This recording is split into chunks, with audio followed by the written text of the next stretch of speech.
What's up, crew? Danielle, Lori, Alex Gomez, episode 22. The rise and grind from the playing field to parenthood. We're frozen. Is it working? I see it working. Looks good to me. I want to make sure because, usually I have to do a computer reboot and there's always something. The tech works against us. It is. It doesn't make it easy. Back. We are back, baby. It's what a whirlwind of 2 weeks.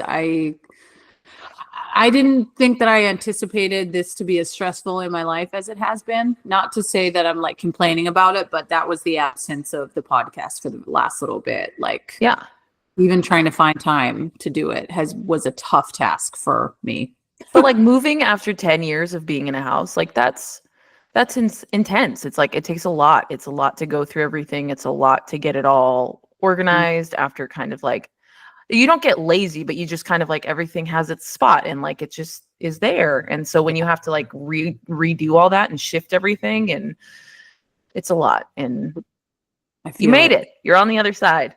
We're on the other side, and we're in the house, and everything for the most part's organized and great. So I can't complain. But dang, Mama was stressed. Yeah, but we're here. We're here, and we're gonna do a quick recap of a couple things, couple upsets, couple big plays, big moments that we've seen over the last couple of weeks briefly, and then we're gonna talk the chaos of our schedules and how we kind of manage that, because I think that that's a big like theme of our lives right now, especially in like the heart of spring sports and seasons and things. So I think we're gonna just go through kind of like what are the things that work for us and kind of how we juggle it and prioritize different things. So yeah.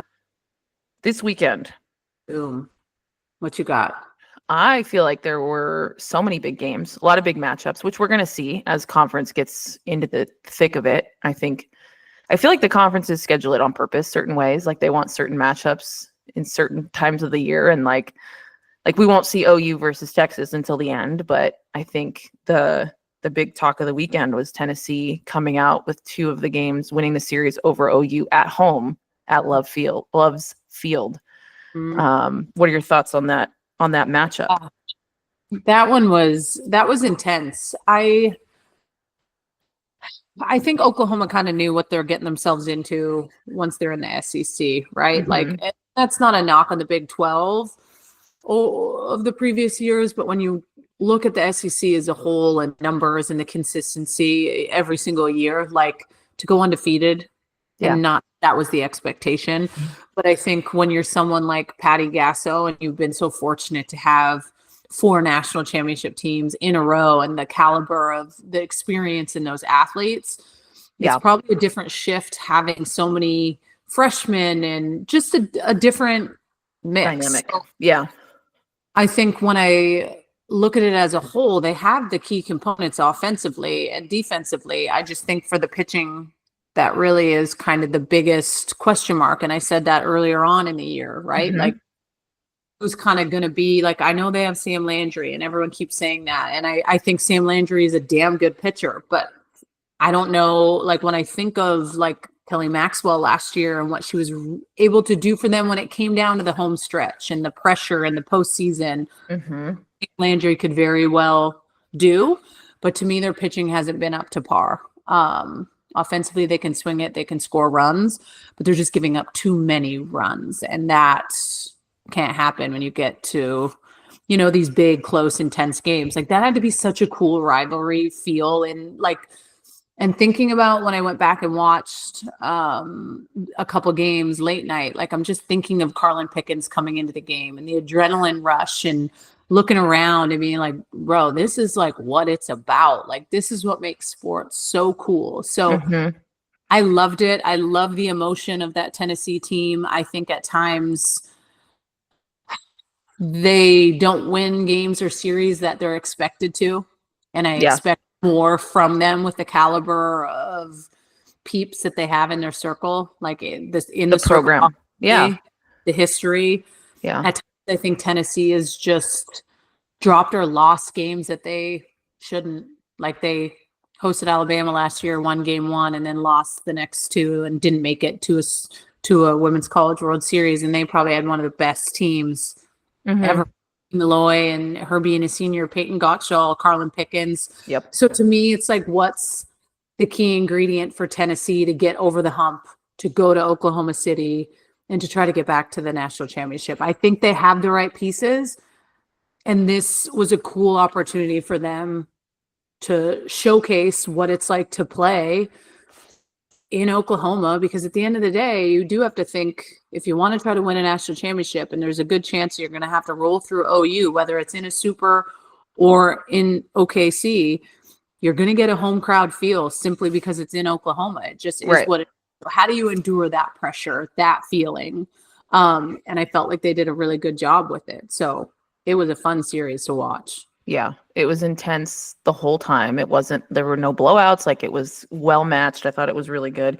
I think it kind of went toe to toe with the Georgia-Bama series this weekend too. I think, the broadcast got it right, where they were like, this is very much an evenly matched duel, like a matchup in the SEC that, number one, it's always been a great matchup between those two teams, Bulldogs and Tide, but like, this year specifically, like, they're well matched on a lot of different stats, whether it's pitching or hitting. And I think that was another really good, cool matchup to see. But Bama came out on top. Yeah. Which, were you surprised by that?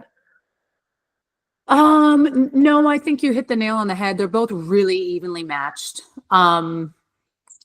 It really could have went either way when you think about it. But when it comes to kind of that experience piece in the circle, I look at Georgia, and they definitely have a little bit more vet, right? Like, you look at Brisky with Alabama, she is only a sophomore and tends to kind of be the one who leads the charge in the circle. So you just don't know with the youth for Bama in the circle how that's going to hold up.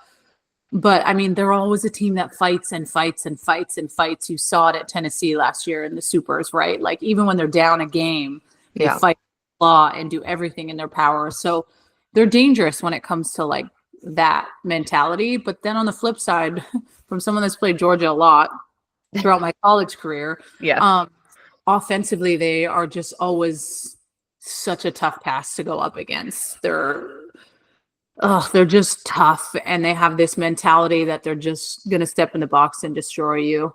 Just gritty, like crazy gritty. And I feel like too, like, playing at Tuscaloosa, like I've said this before, but like, that's a different beast of an atmosphere. You said it, OKC. I'd say Tuscaloosa is a close second with the type of vibes you get from their fans. It is quite the experience. Yeah. I know LSU lost their first game at home against South Carolina, and that was a big deal because I think they were like, I don't know, 22-0 or something. Mm-hmm. Some at home, yeah. They actually had to play a doubleheader yesterday. Maddie Shipman and Tiff Green were on the call that weekend, and they played on Friday night, and then Saturday it got washed to Sunday. But the weather was actually nice enough for them to be able to do the Teal Fight for Alex, that big weekend, the tribute weekend that across the SEC is put out towards Alex Wilcox, who passed away of ovarian cancer. And it's obviously that Mississippi State, and that's where this all started. But Beth Tarina, her mom was diagnosed with ovarian cancer. So this was kind of something when the opportunity was there for her to pay it forward and talk about it. And it's just been such a big thing every single year. It's an amazing weekend. The uniforms are teal for every single one across the SEC. You think about like Alex Wilcox and how young she was, and the fact that, she was diagnosed, I think, at 16,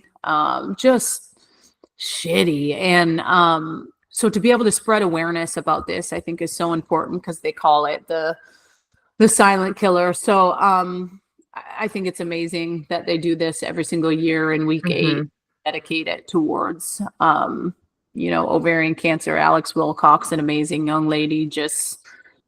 I love it. And Mississippi State, Sam Ricketts got the chance to coach her. And so, it's always kind of like a weird emotional weekend when you think about that, with someone in the softball community that was that young, that loved softball, dedicated her life to it, and was taken way too young. And her impact too. Like, I feel like whenever they talk about Alex, like, it's not just that she was like a part of the team. It was like she was the heart of the team. And like, when they speak about like her impact and her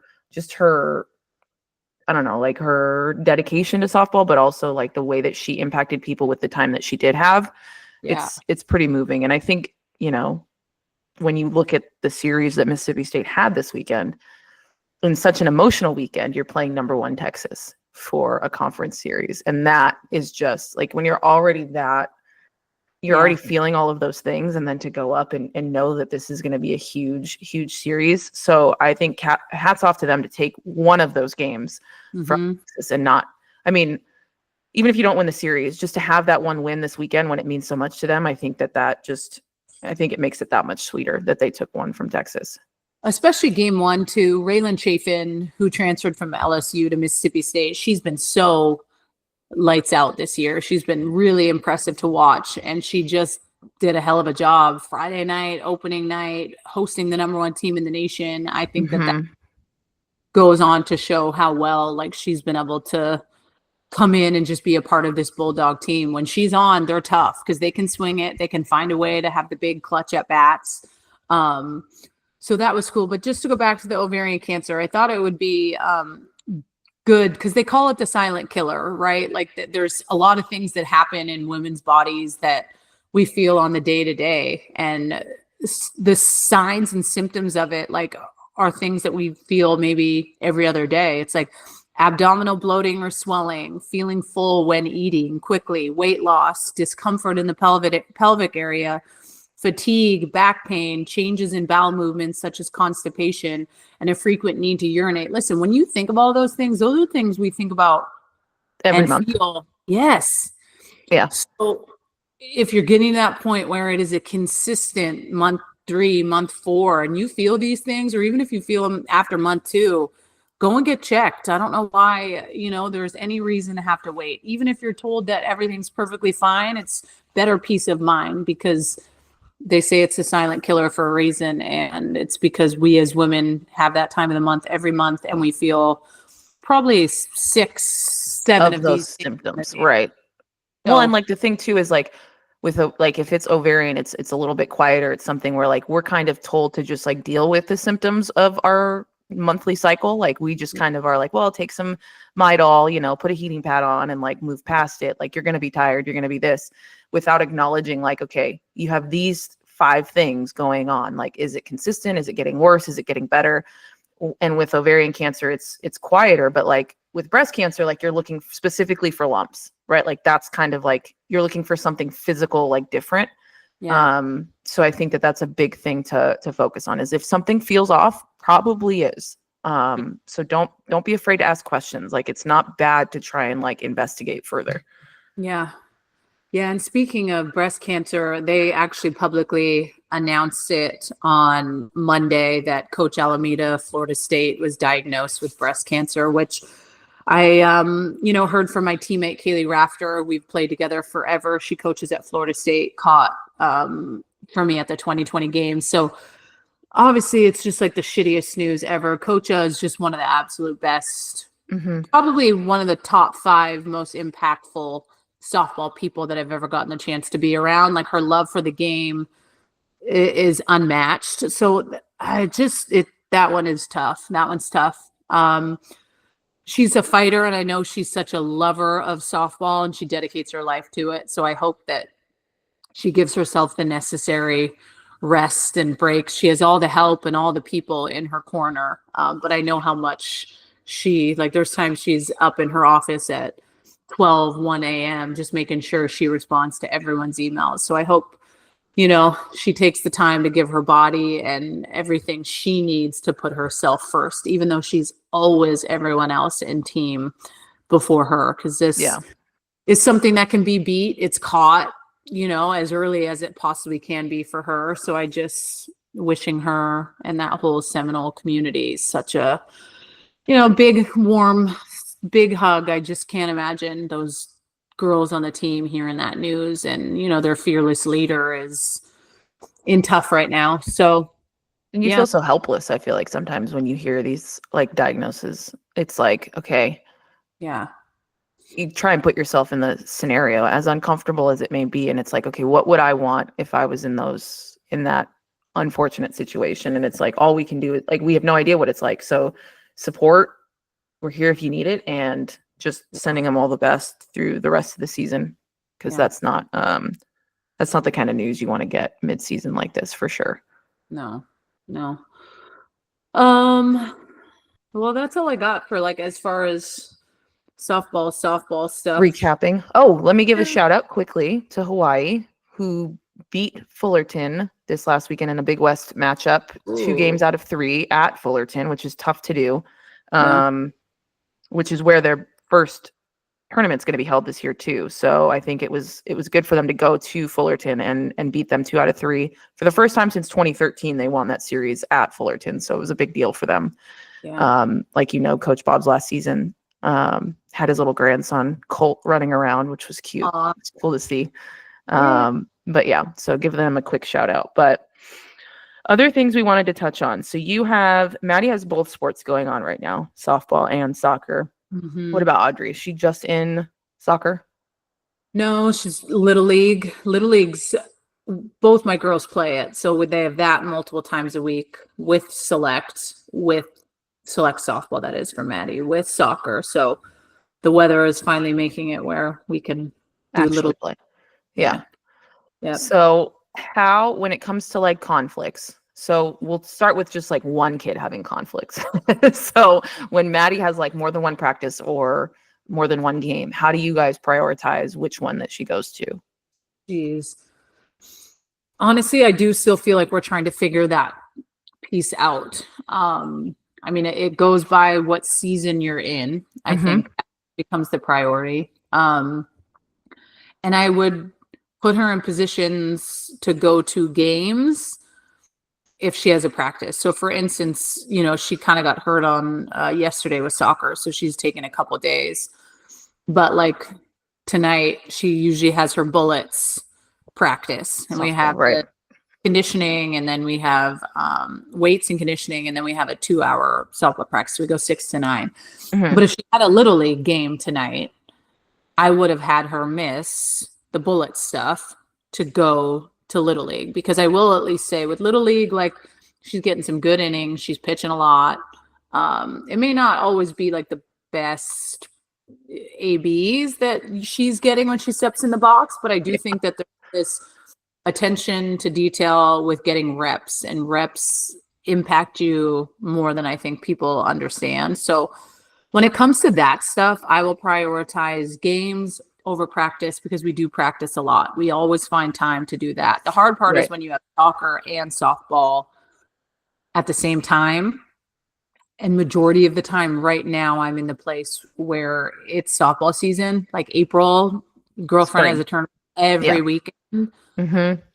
So if there needs to be a softball hardcore practice and a soccer hardcore practice on the same night, she would go to softball over soccer, simply because where we're at right now. The dark winter months where I'm driving her down to the field 10 minutes away and it's pouring rain and they're practicing outside for soccer, she does that.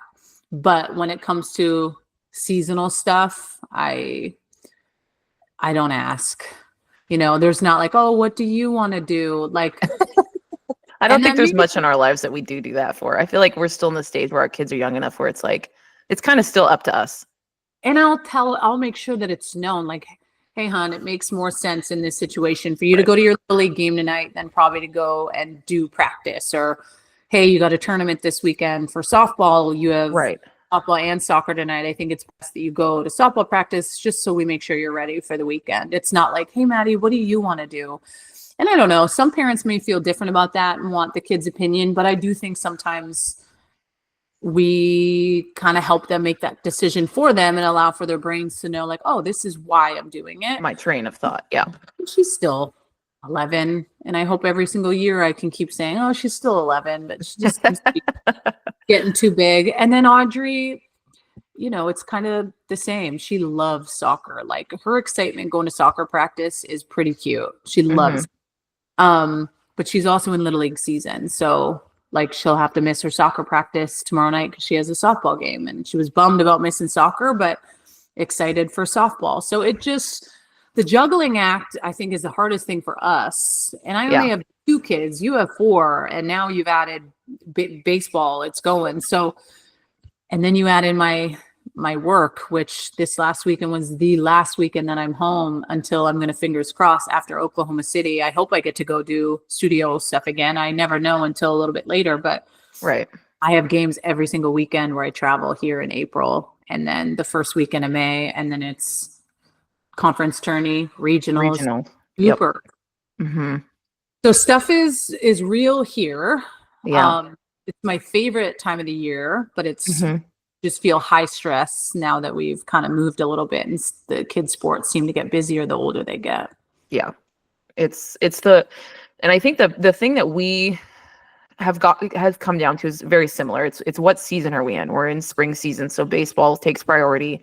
Mm-hmm. For Penelope, she doesn't play softball, so soccer is still her priority, also because it's her club team, right? So that's the one we're paying for her to be elite in and spend time at. So those two things are pretty high on the priority list. I think our biggest issue comes with, number one, not being afraid to ask people for help. So it's like not being afraid to say like, hey, teammate, XYZ, can you run Penelope to practice? I'll be there to pick her up, but can you just get her there because I have a conflict?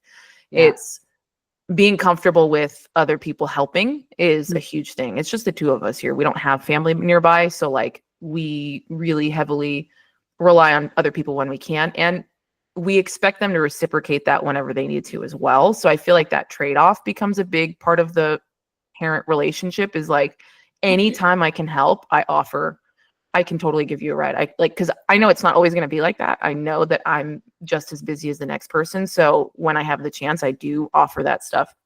But I think the hardest thing that we've come across is when there's 2 or 3 games at the same time, is because obviously that's everybody's priority. I hate missing games. I hate it. Like deep down in my bones, like it was one of the biggest reasons I stepped away from coaching, was because on the weekends is when all the games happen. Yeah. And I hate not watching them compete. Practices, I'm not that invested in. Their coaches can handle that. That's not a big deal. It's when Dom has a baseball game and Penelope has a soccer game, and we have to split up. And Mike coaches, so he automatically gets the baseball games. So I automatically get the soccer games. So I get to see Penelope play soccer a lot more than he does, and vice versa with Dom with baseball. Penelope gets it. She's gone to games without either of us before because of other conflicts going on. But I think Dom is still trying to come to terms with, oh, mom's not going to be here because she has to go to her soccer game. And that's the toughest thing, is like explaining to him, dad will always be there. He will always be at your games, but he's also the coach. So it still is a little bit different than having somebody in the stands like cheering for you. Yeah. So I think that's the biggest thing we're struggling with right now, is trying to keep it as even as possible. So like, because there's other things too. If Penelope has an 8 a.m. soccer game, my goal is to not take Charlie and TJ to an 8 a.m. soccer game, because that means they have to be up at 6 to get her there for warmups and all the things that are involved with that.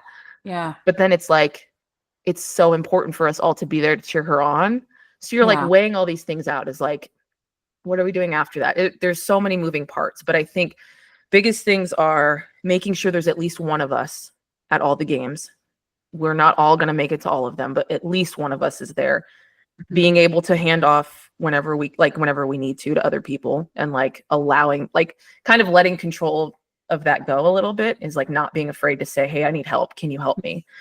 Because I'm not super good at that. I'm one of those people that's like, okay, well, if you start at 5:30 and you start at 5:45 and you're 20 minutes, I'll totally make it. I'll make it. It'll be fine. Like I tend to move towards, I can do it all. I don't want to have to like bend. Yeah. So I think letting a piece of that go and saying, okay, I'm actually going to pull you early, or I'm going to let somebody else take you, just so that it's one less thing for me to try and maneuver with like the chaos. Charlie's in gymnastics 4 hours a week now. Oh, wow. She's 4. Yeah. And she goes Tuesdays and Thursdays from 3:30 to 5:30. Oh, wow. Which is a lot on her little self. Yeah. So a lot. That's a big commitment. And she loves it. So we're gonna ride it for now and let her continue to do it. She's very excited about it still, and it's something that she likes, but it's another thing. I pick up the boys from school at 3:10. So it's like this whole maneuvering of things. I don't have to stay at the gymnastics. I can drop her and come back, but I also want to watch her. She's 4. Like Oh. So it's just, and now Penelope's doing theater and now she wants to do cheer. And it's like, all of these things are great. I want them to do all these things. I want them to keep trying all these new things and do the things. Dom has football. He does 7v7 during baseball season. So there's practices and games for that. We now have double headers every Friday night for football. I'm like, those were like our one night where we were all home together on Friday nights. And now we have double headers. And it's like, I think part of us being the type A people that we are, do this to ourselves on purpose because we love it. We thrive on this chaos. And then I see things where it's like, why are we in such a hurry to like push everybody out the door all the time, to like add more things to our plate? And at the same time, it's like, when I sit at those games and I watch them and I know it's chaos and the running around is a lot and the driving, I feel like an Uber driver with no tips. Like, that's all we do. But they love it. And that part of like our family structure right now makes the quiet time so much more important. So like we sat down and had like steak dinner last night on Sunday, and like what, like we're looking around the table and it's like, these are the special moments, and it makes it even more so because the rest is so chaotic. So long story short, but basically like those are the things that we do to like prioritize, to juggle all the things. And we live by our calendars, obviously. Like everything's color coordinated. Everything's like planned way far in advance. Go ahead. I don't think I realize how much I appreciate a day when there isn't hardcore sports. Like you and Maddie got hurt in our soccer game yesterday. I was calling a game from the house, so I wasn't there. And then she was supposed to have softball practice for 2.5 hours that afternoon, 2 to 4:30, and planning on going and all the things. And then obviously she couldn't walk. And so that afternoon we were having a couple of friends over for dinner, not till after what would have been after softball practice. But it was like to stay home. The weather was nice. I like walked with Audrey. I played outside with Audrey and we played catch and hung out. And I was like, whoa, I really like enjoyed getting this time right now. Like I realized how bucket filling sometimes the smallest things are. Like being able to sit and have dinner doesn't happen very often with everyone. It's always you get home. And the hardest transition, I think, for me, especially now in the busiest time for our family, is like from the time the kids get home from school to when they go to bed, it doesn't stop. And that, I think, sometimes is where I personally struggle. So from the time they get off, I pick them up at school now. They used to take the bus, but I pick them up every day at 3 now, to usually sports aren't done until 8 or 8:30. I'm like, bro, we are going. And I myself sometimes getting tired because it's going to this practice and this practice and this practice. Games are games. But that tends to be the hardest thing for me to compartmentalize, because I can't turn my brain off of like, okay, what do I need to prep for ESPN this week? Like I can only do so much during the day. I like to do stuff at night too, to make sure that I'm dialed or I'm watching games or all the things. And so it's like my iPad goes everywhere. I'm trying to watch games in the car. I find myself like my battery gets drained a lot with that. Like the amount of trips that I did this last week because Andrew was out of town was insane. Like taking 1-to-1 practice, going to the next, and then going back to get Audrey, and then going back to get Maddie. And I'm like, oh shit, I've been in the car for like 90 minutes straight of just driving back and forth. Yeah. Because of course they're not near each other, because that would make life too easy. And it's not far, but it was about close to 30 minutes away. Yeah. And then I'm like, okay, what are we having for dinner? I'm by myself this week. So as soon as we get back at 8 o'clock, 8:30, they need to be fed. Lunches need to be made. All the things need to be done. They have to get showered and ready for bed. And then by the time that my night routine starts, being able to get in the shower and do what I need to do, it's like 10 or almost 11. And then I'm like, oh shit, I got to do this again tomorrow. It kind of feels like a college athlete. It's just because you're like trying so hard to be on top of everything. Yes. Like I sit there and I'm like, okay, I know for sure like Wednesday, Thursday dinners are like a wash. Like we're not going to be here. So I accept that we're going to be eating out those nights. It's okay. Like just take that one thing off your plate. Like we'll go through Chick-fil-A or we'll go get Raising Cane's. Like it's fine. But I think having that grace for yourself, and like if you do get home later than anticipated and you know you're not going to be able to do the dishes that are sitting in the sink that you really hate going to bed with those. It's like giving yourself the grace, being like, okay, I'll rerun the laundry in the morning. I need to move it to the dryer. I cannot like mentally do one more thing right now. Yeah. I need to just like shut it off, take my shower and go to bed. Yeah. And it's so hard because as moms, we see that as failure if we're not able to do all the things. And I think it's such a double standard because it's like, why? If it's not like pivotal, like in your face, like it needs to get done right now, like why can't we just like, let's just wait until I can actually do this the right way. There's so many times in the morning where like Mike will go drop the kids off and I'll spend 30 minutes just like tidying up. And like that to me, I could have done it last night, but I was so exhausted from all the other things that had to happen that I couldn't. And it's okay. Like it's just taking a step back to say like in the grand scheme of things, does this need to happen now? Or is it something that can be waited on? Like it's prioritizing at its very core, but like we never prioritize inside of our own head, like what we need. We're so busy doing it for everybody else. That's why to me, like the importance of being able to set time to work out and do the things that I know I need to do to fill my bucket come before a lot of other things. Mm-hmm. Like I'm not putting myself in a position to move my body and take care of myself, then all the other things tend to feel that much harder. Mom's that much cranky. And so I have definitely learned that movement and body and working out to me is like medicine in regards to being able to feel like, okay, shit, I can conquer the day. Let's go. Yep. So I always prioritize that because if I don't, and I'm, Saturday, Sundays, I know there's a good chance I don't get to put in that time because we're go. Right. So throughout that week, the routine for me, I am such a creature of habit and need to make sure I focus on those things because as soon as they get off the bus, it is go time. So it's a grind. It's a grind for everyone. The spring always tends to feel like it's the hardest just because we're both working, the kids are all busy or multiple sports. But that tends to mean that the weather gets better, the sun comes out a little more, and we no more seasonal depression. Yeah, because I'm telling you, it's the thing. I feel it. No, for sure, it's a real thing. The sun, that vitamin D it's pivotal, and it's like it's April tomorrow. I know April. We only have like 6 more weeks of school. Like we get out like end of May, or like 3rd week of June. Oh, see, so I'm like already like now I'm already shifting. I'm like, oh shoot, like I got to look at summer camps. Like, that's a whole nother thing. So I'm just going to like revel in this last day of March. Yep. Be in like full denial about it. And, it's coming. But thanks for listening, guys. It was good to be back in office, if you will. And, we're excited about this week and to get kind of back on schedule here. But if you guys have questions, let us know. And we'll talk to you